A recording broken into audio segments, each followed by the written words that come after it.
Muy bien, vamos a iniciar la unidad 2, que tiene como título Propiedades de los fluidos puros, donde estaremos estudiando los cambios de fase de una sustancia,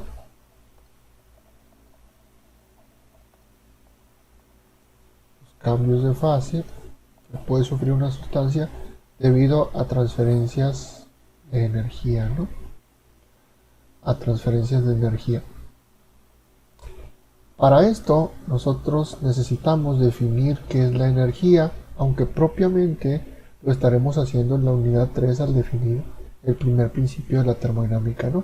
De momento, como la ocupamos la definición para poder describir algunos fenómenos que van a ocurrir en los procesos de cambio de fase, la vamos a definir así ligeramente, ¿no? Entonces la energía es un concepto un poquito abstracto. Se puede definir como la capacidad que tienen los sistemas para producir trabajo, ¿no? Para producir un trabajo, para producir cambios.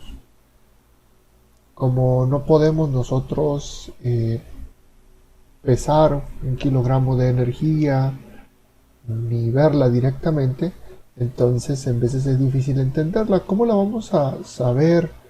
¿La vamos a determinar, medir? Pues a través de los cambios que sufren los sistemas, ¿no? En este caso, el cambio que nos va a interesar a nosotros son los cambios entre las fases o las propiedades de estado de un sistema donde normalmente va a ocurrir un cambio de fase, ¿no?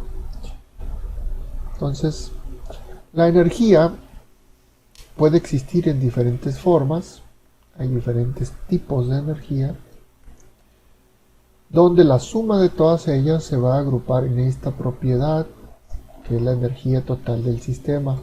La energía total del sistema es una propiedad de estado, quiere decir que me permite describir el estado del sistema. Nosotros la vamos a definir más adelante cuando introduzcamos la primera ley de la termodinámica. En ese momento la definiremos. Entonces la energía total sería la suma de todos los tipos de energía que tendría el sistema, ¿no? Normalmente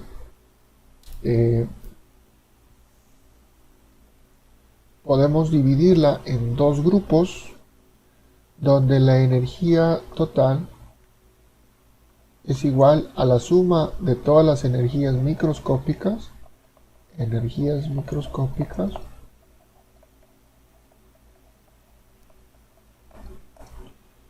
más las energías que requieren un punto de referencia, ¿no? Que requieren un punto de referencia. Todas las energías microscópicas van a estar resumidas en otra propiedad de estado que se llama energía interna, que se ubica con la letra U, la U mayúscula. Y las energías que requieren un marco de referencia se conocen como energía cinética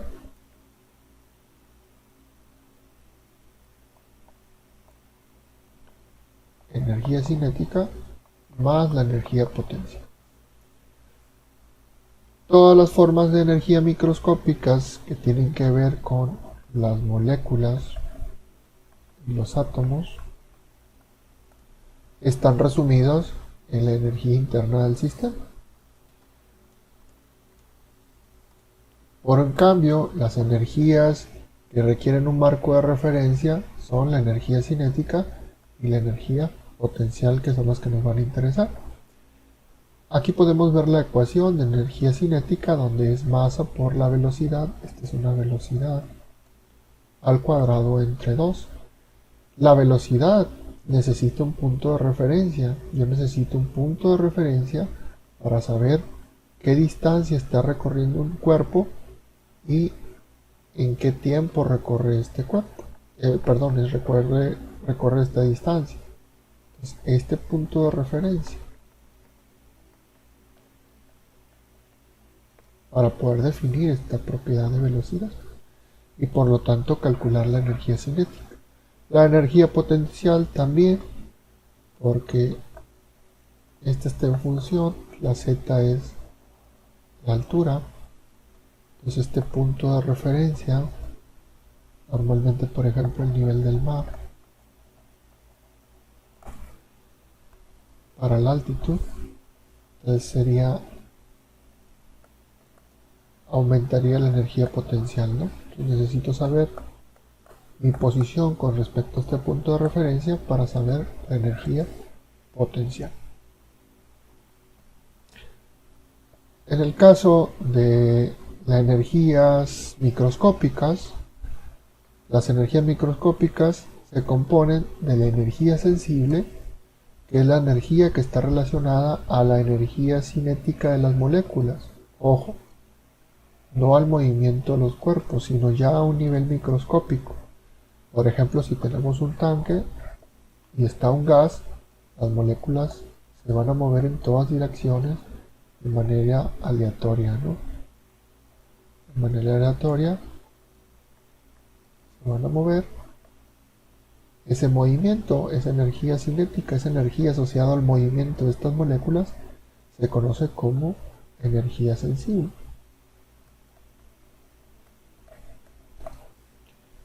Y la energía asociada a las interacciones que se pueden formar entre moléculas, esa interacción se llama energía latente.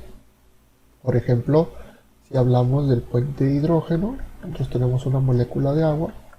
Normalmente la molécula de agua se encuentra polarizada de acuerdo a que el oxígeno es muy electronegativo y el hidrógeno muy electropositivo. Entonces, este par de electrones que están aquí, que están conformando al enlace oxígeno-hidrógeno, pues el oxígeno los atrae hacia él, hacia el centro o al núcleo del átomo. Entonces, como hay mayor tendencia o mayor presencia de los electrones de carga negativa, entonces aquí se forma una carga negativa porque la carga negativa supera la carga positiva del núcleo. Por el contrario, la carga positiva predomina en el núcleo del hidrógeno porque su electrón se está desplazando más hacia el oxígeno sin que se rompa el enlace, ¿no? Entonces por eso son cargas parciales y no una carga neta completa. O sea, acá se forma carga parcial positiva. Cuando hay más de una molécula, pues las cargas se atraen entre sí. Entonces, carga positiva con negativa se atraen y se forma una fuerza, una interacción. Este llamado puente de hidrógeno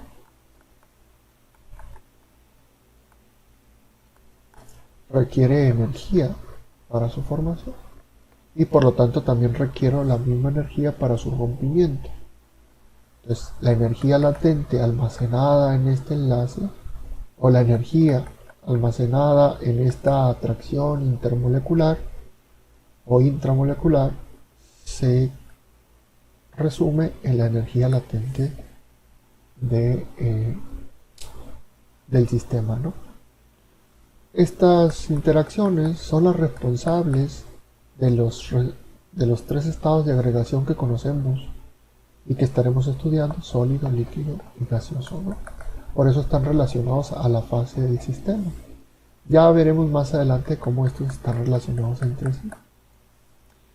Estos dos tipos de energía, estas dos que están aquí, se ven afectadas por la transferencia de calor que puede ocurrir del sistema hacia los alrededores o de los alrededores al sistema.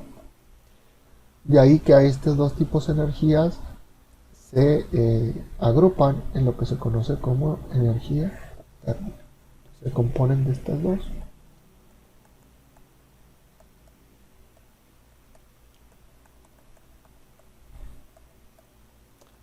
También la energía de los enlaces, hablemos del agua nuevamente, esta energía asociada aquí para que se pueda formar el enlace se conoce como energía química, ¿no? Entonces, hay energía almacenada y la energía que mantiene unidos los protones en el centro del núcleo del átomo se conoce como energía nuclear. Todas estas energías se agrupan en lo que es la energía interna, ¿no? La energía interna es parte de la energía total del sistema. Un sistema, nosotros sabemos que puede interaccionar con los alrededores de dos maneras, ¿no? Cuando ocurre transferencia de masa y cuando ocurre transferencia de energía.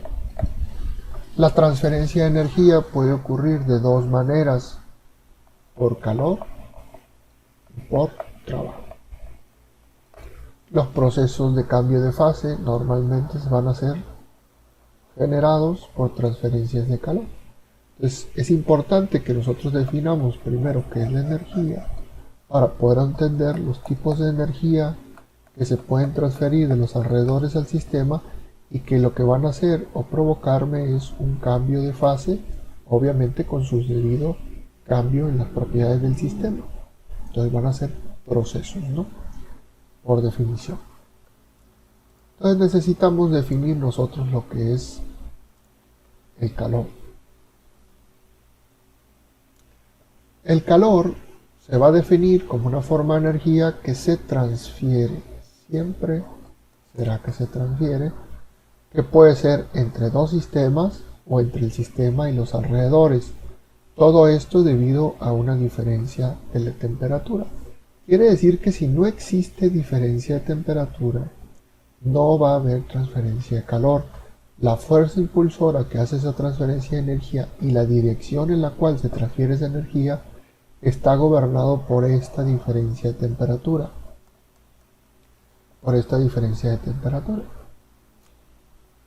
Entonces, nosotros sabemos o hemos observado, por ejemplo, si nosotros cocemos una papa y la papa sale del agua hirviendo, pues a lo mejor andará en 120 grados o menos de 120 grados, ¿no?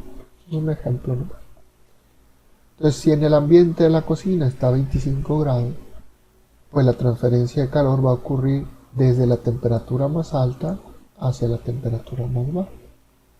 Siempre será en esta dirección, donde la energía va a salir del sistema y se va a ir a los alrededores. Como esta energía es debido a una diferencia de temperaturas, le llamamos calor. Entonces, el calor es una energía que se transfiere siempre por una diferencia de temperaturas. El calor entonces siempre estará asociado a un proceso. Y depende de la forma en la que se realice esta transferencia, que ya iremos ahondando en esto, ¿no? En otras palabras, el calor depende de la trayectoria del proceso, ¿no? Depende de la trayectoria del proceso. Si nosotros le damos un tiempo suficiente, ¿qué es lo que va a ocurrir? Se va a alcanzar el equilibrio térmico. Claro. ¿Qué significa que se alcance el equilibrio térmico? Pues que las dos temperaturas serán iguales. Entonces quiere decir que si yo calculo el delta T, que sería T2 menos T1, esto será igual a 0. Cuando mi delta T es 0, estoy en equilibrio térmico. En equilibrio térmico no puede ocurrir transferencia de calor, porque lo que impulsa la transferencia de calor es la diferencia de temperaturas. Todos los sistemas en la naturaleza buscan el equilibrio. Entonces, ¿cómo vamos a observar nosotros cambios de transferencia de calor cuando el delta T sea diferente a 0? Si la temperatura del sistema es mayor y el del ambiente es menor, pues el delta T, ¿cómo será? Negativo. T2 menos T. T2 es menor que T. Entonces será negativo. ¿Qué es lo que va a pasar? Que el calor o la energía va a salir del sistema en forma de calor. El sistema va a perder energía. Negativo. ¿Cómo va a ser la transferencia de calor del sistema hacia los alrededores? Si por el contrario la temperatura fuera más elevada, aquí fueran los 120, aquí fueran los 25, no sé, dejamos la papa afuera en el ambiente y estaba teniendo una temperatura muy elevada, o al sol, entonces el delta T nos va a dar positivo. ¿Qué significa que sea positivo? Que la dirección de la transferencia es hacia el sistema. El sistema va a ganar energía y por lo tanto va a subir su temperatura. Calor no es una propiedad de estado. Yo no puedo decir el sistema tiene calor. Eso está mal dicho, porque no es una propiedad de estado, es una propiedad que depende de la trayectoria y se conocen como propiedades de trayectoria. Y una trayectoria, pues siempre está implícito un proceso. Entonces siempre vamos a utilizar la definición de calor cuando estemos hablando de un proceso.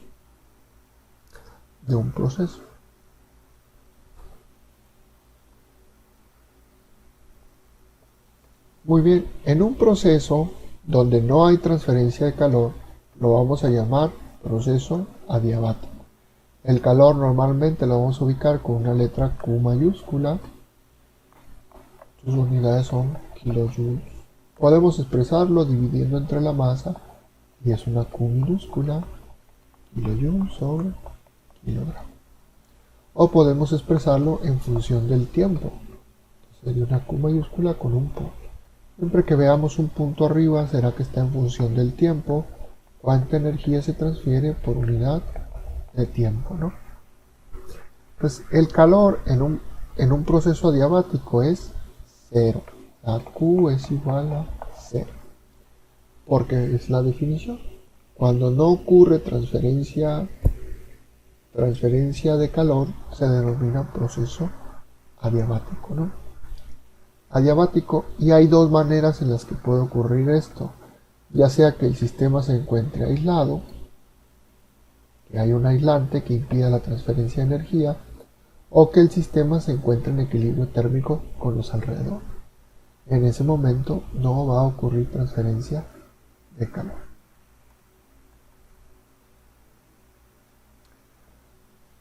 Hay dos formas, como ya dijimos, en las que puede haber transferencia de calor, de energía, es en forma de calor y en forma de trabajo. Ya en la segunda unidad nosotros estaremos definiendo esto, ¿no?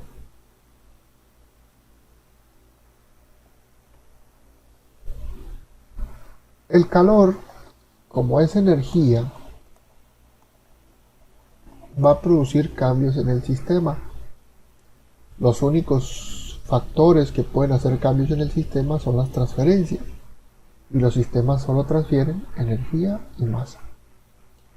En este caso, la transferencia de energía en forma de calor va a ocasionar algunos cambios. Supongamos que estamos en un gráfico, estamos en el gráfico de temperatura, y aquí voy a suministrar energía, no le voy a poner así de momento, le voy a poner calor. Supongamos que tenemos aquí un hielo a menos 15 y yo estoy suministrando energía. Entonces esto es agua, tenemos agua aquí. Entonces la temperatura va a empezar a subir, ¿no? La temperatura va a empezar a subir, y va a llegar a 0 grados. En este momento, 0 grados Celsius, la temperatura va a permanecer constante, a pesar de que estoy suministrando energía en forma de calor constante. En un momento dado va a empezar a subir nuevamente la temperatura y vamos a llegar a 100 grados. 100 grados Celsius. Nuevamente la temperatura permanecerá constante y luego volverá a subir. Nosotros tenemos en esta parte de aquí tenemos un hielo, pero en esta parte de 0 grados empieza a ocurrir el cambio de fase. ¿De quién? Del hielo al líquido. El líquido estará aquí. Aquí tendremos el vapor. Estas regiones donde la temperatura permanece constante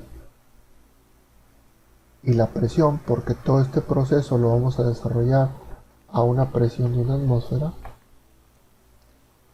a este proceso o esta región es una región donde va a ocurrir el cambio de fase. Quiere decir que aquí tengo hielo, pero todavía está a temperatura de 0 grados. En el momento que añado un poco más de energía, el hielo se va a empezar a derretir y voy a tener dos fases a la misma temperatura y a la misma presión. Un hielo con agua líquida. Por ejemplo, si tenemos una hielera que se está derritiendo el hielo y nosotros medimos la temperatura, tenemos el hielo aquí,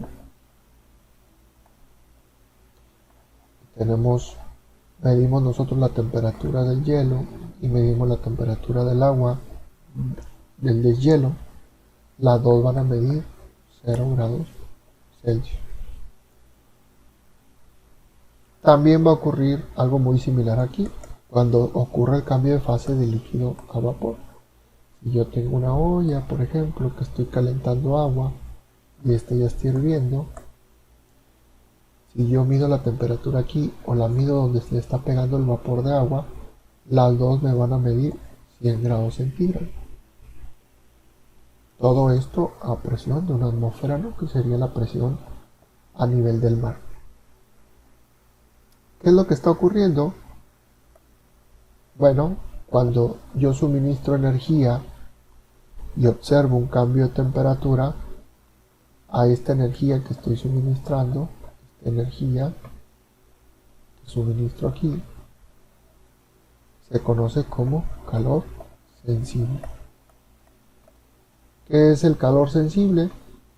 Es la energía que me produce un cambio en la temperatura. ¿Por qué ocurre un cambio de temperatura?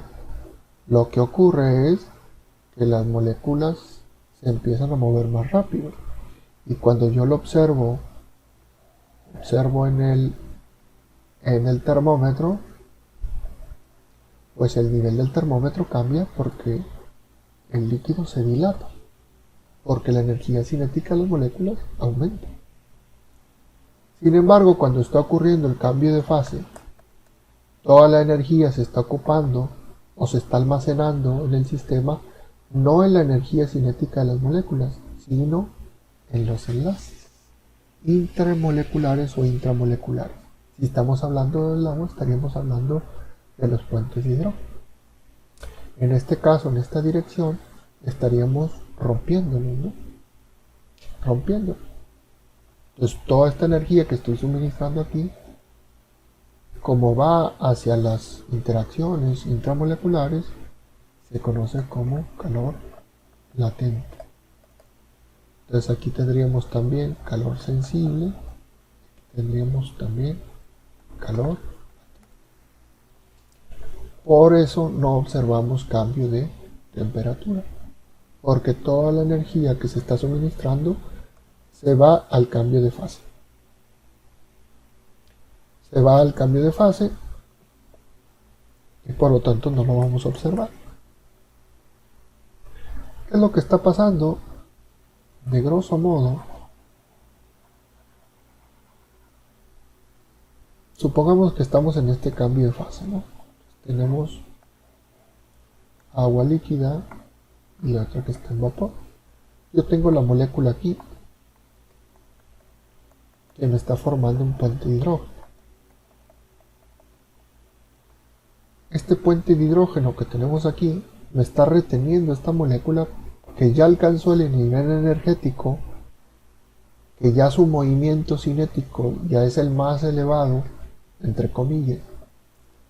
Aquí es el más elevado para que pueda hacer el cambio de fase, para que esta molécula pase del estado líquido y se vaya a la fase vapor. Pero ahora está este puente de hidrógeno que la está reteniendo. Entonces yo parto la energía suficiente para romperlo, y que la molécula se vaya a la fase vapor. Entonces en ese momento esta brinca. Como la energía ya no se suma a la energía cinética, sino es al romper esta interacción, yo no observo cambio en la temperatura. Entonces, durante un proceso de cambio de fase, la temperatura y la presión permanecerán constantes a través de todo el proceso. Va a llegar un momento en que ya voy a tener solo vapor, pero voy a seguir a las condiciones de presión y temperatura. Y en ese momento, cuando yo tengo vapor y suministro más energía en forma de calor, pues ahora sí va a subir la temperatura porque ya no hay cambio de fase. Entonces la energía ahora se va a almacenar en la energía cinética de las moléculas, en otras palabras, la energía sensible.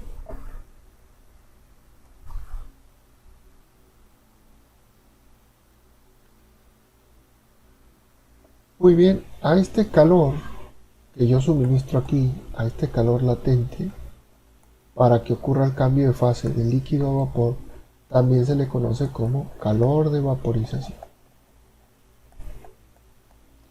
Este proceso puede ir en los dos sentidos y va a hacer la misma trayectoria. Puede ir en un proceso hacia acá o puede ir en un proceso acá. Si va hacia acá sería un calentamiento,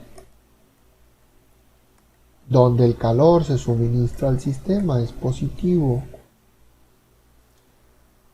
Y en este caso, este proceso sería un enfriamiento,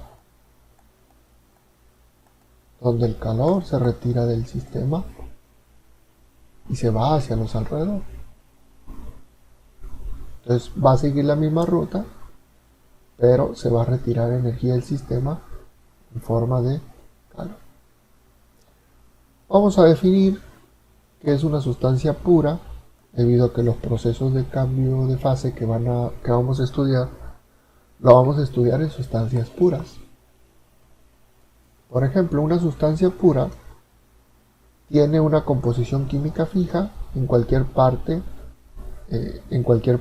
A esto se le conoce como sustancia pura.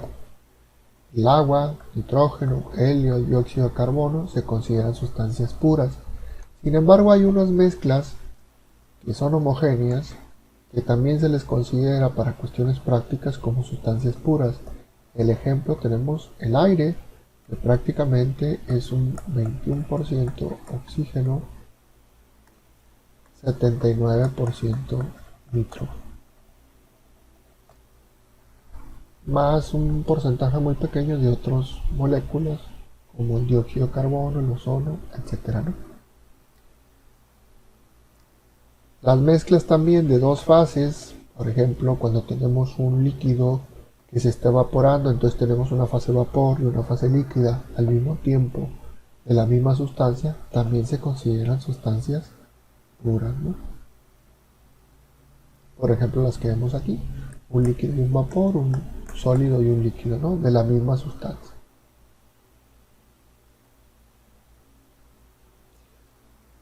¿Qué características tienen las tres fases que vamos a estar estudiando, o prácticamente las dos, porque estaremos estudiando las fases líquido y gaseoso, ¿no? Prácticamente nos van a interesar estos cambios de fase nada más entre estas dos moléculas, ¿no? Primero, en cuanto a la cinética de las moléculas, la fase sólida, las moléculas prácticamente tienden a quedar estáticas, ¿no? Aunque sigue habiendo movimiento. Ya nosotros sabemos que a 0 Kelvin es cuando el movimiento de las moléculas es 0, ¿no? A medida que se suministra energía, quiere decir que vamos calentando o nos vamos moviendo en esta dirección, las moléculas van aumentando su energía cinética y entonces se empiezan a mover. Los líquidos son fluidos porque al aplicarles una fuerza o una presión, estos tienden a desplazarse, ¿no? Normalmente los líquidos se van a desplazar como si fueran capas o por capas. Entonces las moléculas se asocian de manera que se comportan como si estuvieran unas capas sobrepuestas, ¿no? Como cuando observamos que vamos a un río o al mar y sentimos una capa de agua fría y otra capa de agua caliente. Entonces tienden a moverse así de esa manera, ¿no? Como si fueran corrientes. Los gases, ya al tener mayor energía cinética, pues su movimiento se vuelve completamente aleatorio, tienden a moverse en cualquier dirección a una velocidad mayor y tienden a ocupar todo el espacio o volumen del recipiente que los contiene, ¿no? Entonces prácticamente estaremos nosotros estudiando este cambio, ¿no? Si estamos hablando de la misma sustancia, ¿por qué el hielo flota? Bueno, el hielo flota porque cuando está en fase líquida, el agua se tiende a mover por capas. Pongamos que esta es una capa, esta es otra. No sé si lo voy a poner. Entonces aquí tengo una molécula que va a establecer un puente de hidrógeno con otra molécula de la otra capa. Estos puentes de hidrógeno, debido a que estas capas se pueden mover en diferentes velocidades, la longitud del puente de hidrógeno es menor. Pero a medida que las capas se van deteniendo, a medida que voy retirando energía y voy pasando al estado sólido, pues el puente de hidrógeno se tiende a extender. Ocurre un aumento en la posición de las moléculas. Y entonces los puentes de hidrógeno alcanzan la longitud máxima que pueden tener. Entonces el hielo se expande. En otras palabras, el hielo aumenta su volumen. Como la masa sigue siendo la misma y de acuerdo a la definición de densidad, es masa sobre volumen, la masa es igual pero el volumen incrementa, pues quiere decir que la densidad disminuye porque el volumen está como denominador. Si yo tengo un número más grande en el denominador, la división será menor. Entonces la densidad disminuye. El hielo tiene menor densidad que el agua líquida. Por lo tanto, el hielo tiende a flotar. Todo está establecido de acuerdo a la característica de la molécula, ¿no? Estos cambios de fase son dependientes de la presión y la temperatura, o estos estados de agregación o fases son dependientes de la temperatura y presión. A ciertas condiciones de presión y temperatura voy a tener una fase, por ejemplo aquí, a esta temperatura y a esta presión tengo cierta fase, ¿no?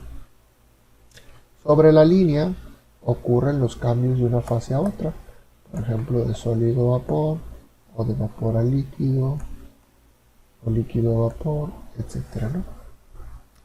En este punto triple coexisten de manera simultánea los tres estados. Quiere decir que a esta condición de temperatura y de presión nosotros podemos observar los tres estados de agregación y podemos observar que la sustancia, una parte se forma sólida, otra parte se hace líquida y otra parte se pasa a vapor al mismo tiempo, ¿no? En esta condición del punto triple. En esta región de líquido a vapor, a medida que va aumentando la energía, va a llegar un momento en que no va a ocurrir una diferencia entre las dos fases, sino que pasamos a esta región que se conocen como fluidos supercríticos, donde el líquido y el vapor se comportan de manera similar, ¿no? Es una mezcla entre las propiedades de uno y de otro. Sin embargo, nosotros no los estudiaremos aquí en en esta materia, ¿no? Pero es importante que conozcamos esto.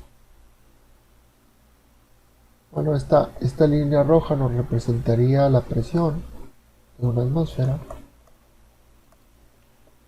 Presión de una atmósfera.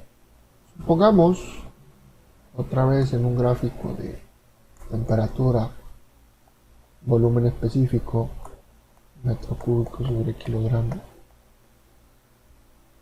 Tenemos aquí a un líquido, ¿no?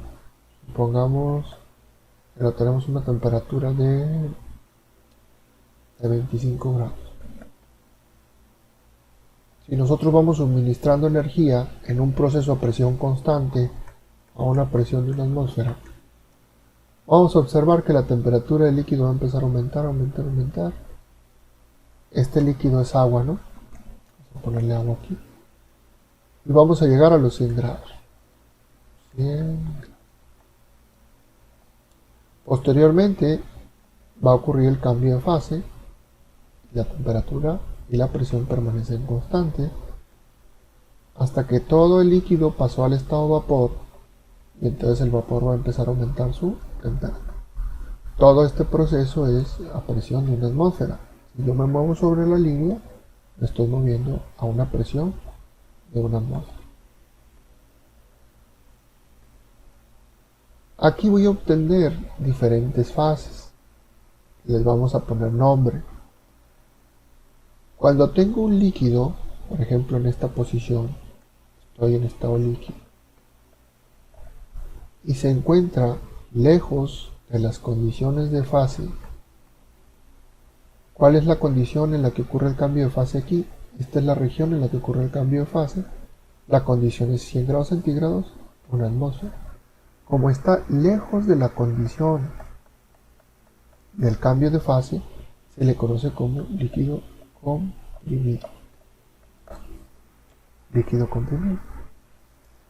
Si yo voy aumentando la energía, va a llegar un punto en que todo el líquido va a alcanzar la energía suficiente para el cambio de fase, pero todavía no encontramos vapor, pero ya está en las condiciones de cambio de fase, ya tiene la energía suficiente para que ocurra. A esta fase le vamos a llamar líquido saturado. Es un líquido que está a punto de evaporarse o de cambiar el estado vapor. Está como dicen, mírame y no me toques. En el momento que le agreguemos un joule de energía más, en ese momento se va a empezar a generar vapor. Y ahora en el sistema, a medida que esté ocurriendo el cambio de fase, vamos a tener tanto vapor como líquido coexistiendo dentro del sistema. Entonces vamos a estar aquí. Sobre esta línea horizontal, que está a 100 grados centígrados una atmósfera, está ocurriendo un cambio de fase.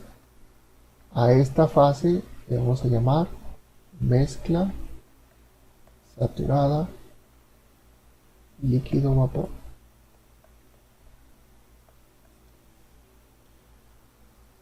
A medida que vamos suministrando energía en forma de calor, la fase líquida va a ir disminuyendo y la fase vapor va a ir incrementando, hasta que solo tengamos fase de vapor. Pero todavía seguimos en las condiciones de cambio de fase. Si nosotros le quitáramos, bueno, a esta fase le vamos a llamar, como solamente hay vapor, vapor saturado. A esta fase también está de mírame y no me toques. Quiere decir que si yo le quito un joule de energía, se va a regresar. Y entonces, ¿qué pasa si se regresa? Pues ahora voy a tener dos fases, una fase líquida y una fase vapor. Quiere decir que el vapor saturado es el que está a punto de condensarse, de pasar de vapor a líquido. Si seguimos suministrando energía, la temperatura va a empezar a aumentar porque ya solamente hay vapor. Ya no puede ocurrir otro cambio de fase. A esta fase le vamos a llamar vapor sobrecalentado. Vapor sobrecalentado.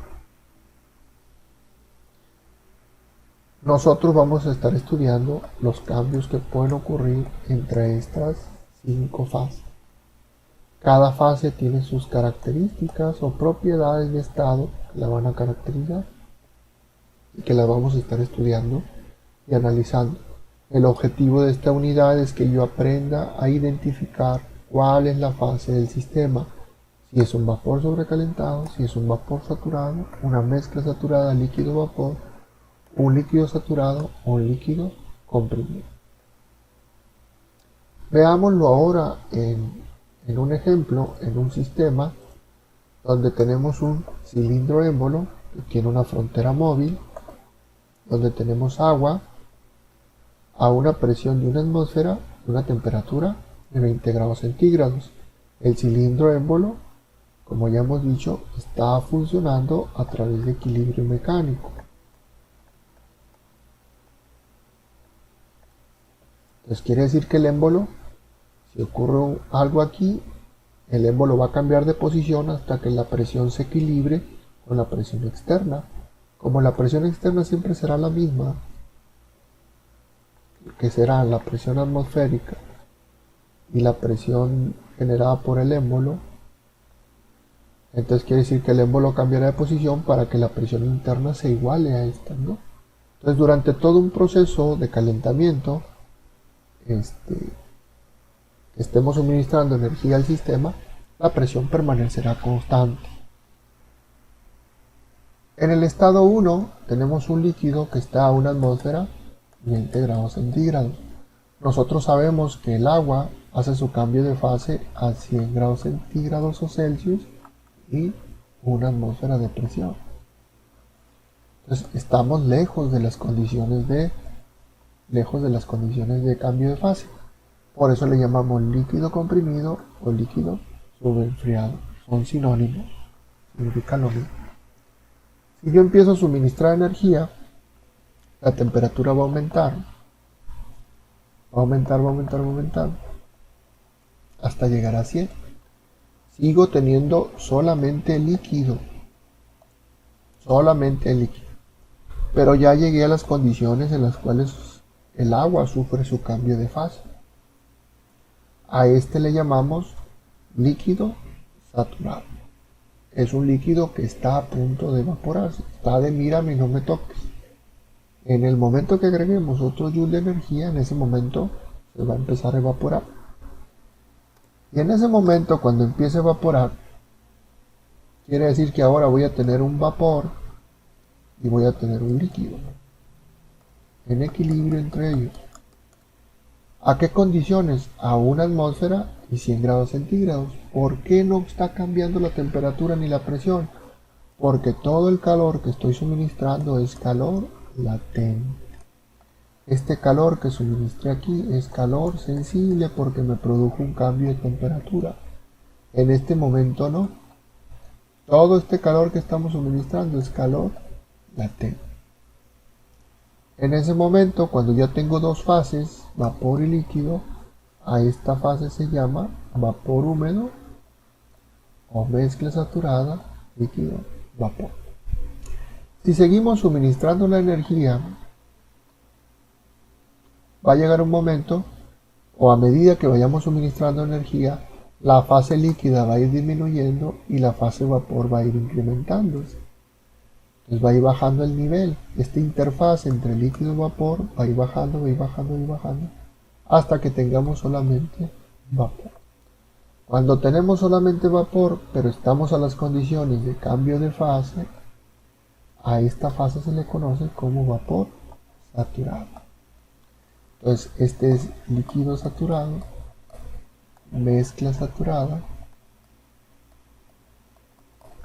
y vapor saturado. Los tres llevan esta palabrita. ¿Por qué? Porque están en la región de saturación y los tres están a las mismas condiciones de presión y temperatura. Están a las mismas condiciones, pero son fases diferentes. Nosotros vamos a irlos viendo más adelantito y vamos a ir detallando cómo diferenciarlos entre sí. Si el vapor lo seguimos calentando, Entonces su temperatura va a incrementar de 100 grados centígrados a 300. Aquí ya estamos suministrando calor sensible porque la temperatura está cambiando. A esta fase le llamamos vapor sobrecalentado porque está lejos de las condiciones de saturación, que es una atmósfera, 100 grados centígrados para el agua. En este momento decimos que es un vapor sobrecalentado porque no está a punto de condensar. Y aquí lo podemos ver representado en este gráfico de temperatura-volumen, como ya lo habíamos hecho anteriormente. Tenemos al líquido comprimido, líquido saturado, mezcla saturada, vapor saturado y vapor sobrecalentado. Si esto en un proceso de calentamiento iría en esa dirección, en un proceso de enfriamiento iría en esta dirección. Aquí sería calor que gana el sistema y aquí sería calor que pierde el sistema. Al final de cuentas pasaríamos por la misma trayectoria y por las mismas fases, ¿no?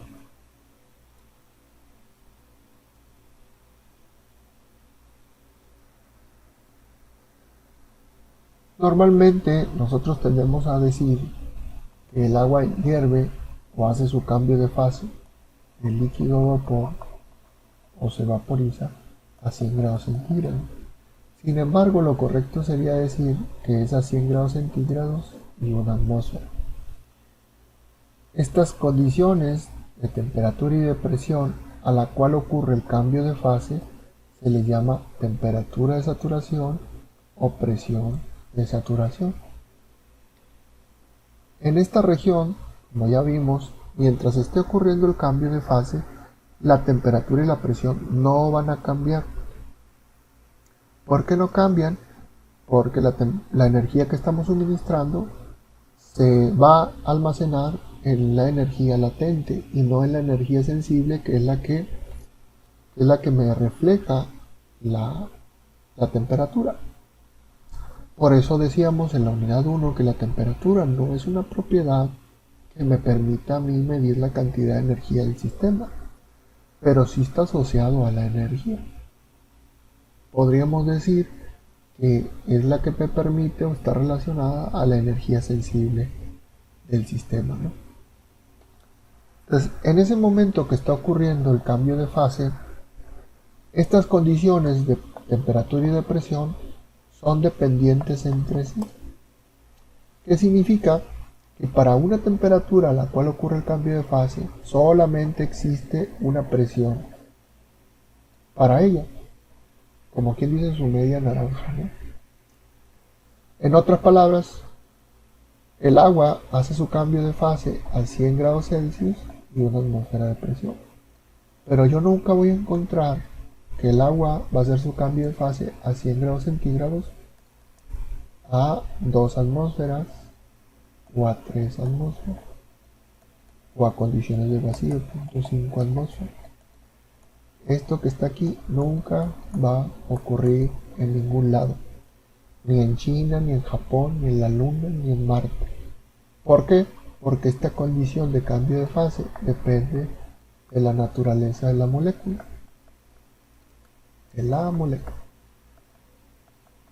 ¿De qué? De las fuerzas intermoleculares o intramoleculares que puede establecer la molécula entre sí.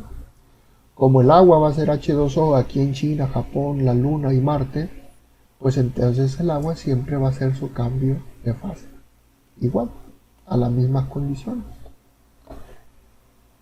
¿En qué sentido? En que solamente para una condición hay su condición par, por así decirlo, ¿no?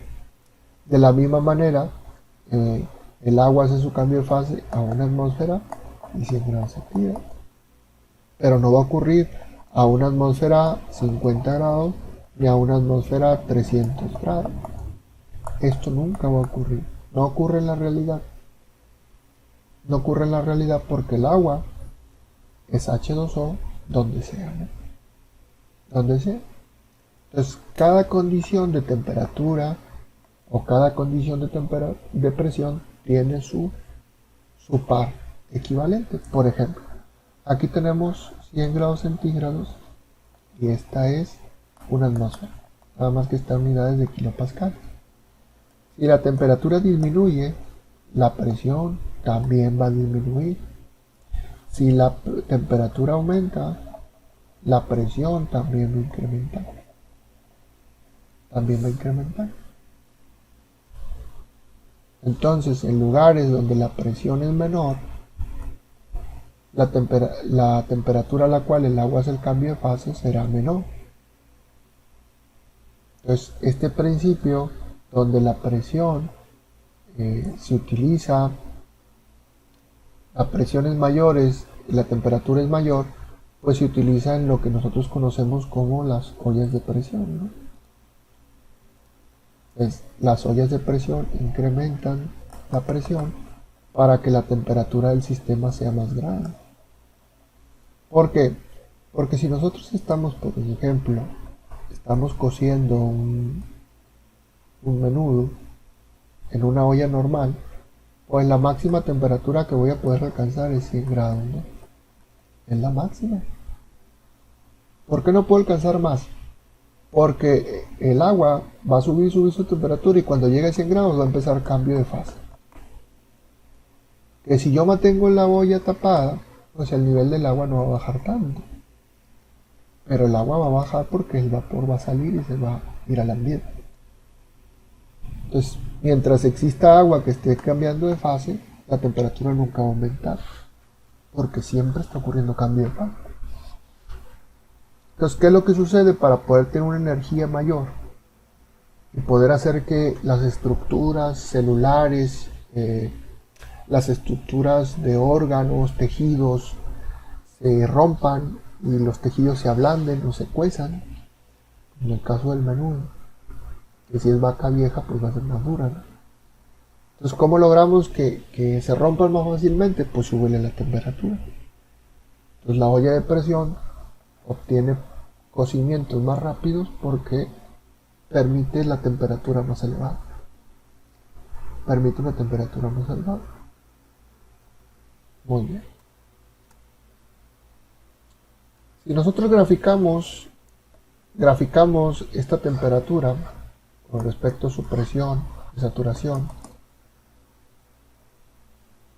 quiere decir que en cada punto ocurre un cambio de fase, obtendríamos este gráfico donde vemos una línea. Esta es una línea de saturación. La línea de saturación, cada punto sobre la línea es un punto, una condición a la cual el agua hace su cambio de fase. Por ejemplo, aquí estamos a 100 grados, más o menos. Aquí andaríamos como bueno, estaría un poquito más arriba. Estaríamos como debería ser 101 kilopascales aquí. Bueno, aunque sí estaría por aquí. Más o menos aproximado. Entonces cada punto es una condición. Aquí tengo yo al vapor y aquí tengo el líquido. Tengo el vapor y tengo el líquido. Entonces, mientras yo esté aquí, la temperatura no va a incrementar. Por ejemplo, si yo tengo un vapor, voy a borrar, o tengo un líquido, pues tengo el líquido aquí, ¿no? A esta presión. Entonces yo voy a aumentar la temperatura, aumentar y pum, va a llegar aquí. Y aquí se va a detener hasta que ocurra todo el cambio de fase. Quiere decir que aquí está resumido el líquido saturado, la mezcla saturada y el vapor saturado. En esa línea, en ese punto, están ocurriendo los cambios entre estas tres fases. Aquí tengo el líquido comprimido. Y entonces cuando todo pase a vapor saturado y yo siga suministrando energía, pues va a ir aumentando la temperatura del vapor y se va a convertir en vapor sobrecalentado. Sobrecalentado. Muy bien.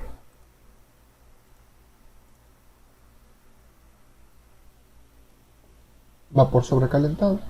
El cambio de fase, pues, va a ocurrir en estas condiciones, ¿no? Siempre en condiciones de temperatura y de presión constante. La presión, como nosotros sabemos, tiende a disminuir con la altura. ¿Por qué? Porque supongamos que aquí estamos a nivel del mar, ¿no? Aquí sería el nivel del mar. Aquí estaríamos nosotros, voy a dejar a nivel del mar. Y aquí está una persona en Ciudad de México, ¿no? Supongamos que este es el límite máximo de la atmósfera. ¿Qué es la presión atmosférica? Pues es la presión que ejerce sobre mí toda la capa de fluidos, de gases, que nosotros llamamos atmósfera. Esta presión, que nosotros ya vimos que se mide como densidad por altura por la aceleración de la gravedad. Y acá sería lo mismo, ¿no? En Ciudad de México.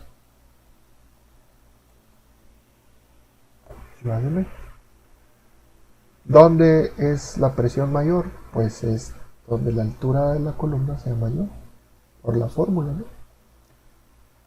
Entre más grande sea H, más grande será P, porque es directamente proporcional. Como la altura de esta capa o de esta columna de gases que nosotros llamamos atmósfera es mayor a nivel del mar hay mayor presión atmosférica que en ciudades más altas, como Ciudad de México. Pues en realidad en Ciudad de México hay menor presión. Entonces aquí vemos que con la altura la presión disminuye y por lo tanto su temperatura también disminuye. Su temperatura de saturación, ¿no? A la cual ocurre el cambio de fase. Aquí esta temperatura de ebullición nosotros ahora le llamamos temperatura de saturación, ¿no? Pero es lo mismo. Simplemente es lenguaje de acuerdo al área que estamos estudiando.